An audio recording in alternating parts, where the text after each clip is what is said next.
പിസ്ത green ഷെയ്ഡിൽ വരുന്നു. Appliqué വർക്കാണ് ഫുള്ളായിട്ടും വരുന്നത്. വിത്ത് ബ്ലൗസ് പീസിൽ സെൽഫായിട്ടുള്ള എംബ്രോയ്ഡറി വർക്കും ഇങ്ങനെ തന്നെ വിത്ത് ബ്ലൗസും വരുന്നു. ഇതാണ് ഇതിൽ വരുന്ന ആപ്ലിക് വർക്ക്.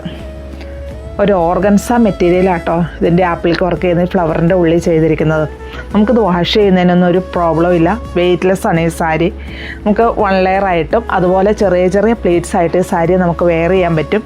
അതുപോലെ ഒതുങ്ങി കിടക്കുന്ന ഒരു മെറ്റീരിയലാണ്. ഈ ഡിസൈൻ ലോവർ പോർഷനിൽ കംപ്ലീറ്റ് ആയിട്ടും വരുന്നുണ്ട്. പിന്നെ പ്ലീറ്റ്സിൻ്റെ ഭാഗം ആകുമ്പോൾ ഇങ്ങനെയും വരുന്നു. കുത്തുന്ന ഭാഗം വരെ ഇങ്ങനെ ആപ്ലിക് വർക്ക് വരുന്നു. അത് കഴിഞ്ഞ് ഇങ്ങനെ ഒരു പോർഷൻ വരുന്നുണ്ട്. അതെല്ലാത്തിൻ്റെയും വരുന്നുണ്ട്. അപ്പോൾ അത് ഇവിടം അങ്ങനെ ചെയ്യുന്ന കാരണമാണ് ഇങ്ങനെ ഈ പോർഷൻ വരുന്നത്. ഇങ്ങനെയാണ് ഈ ഭാഗം വരിക. റേറ്റ് വരുന്നത് 2125 ആണ്.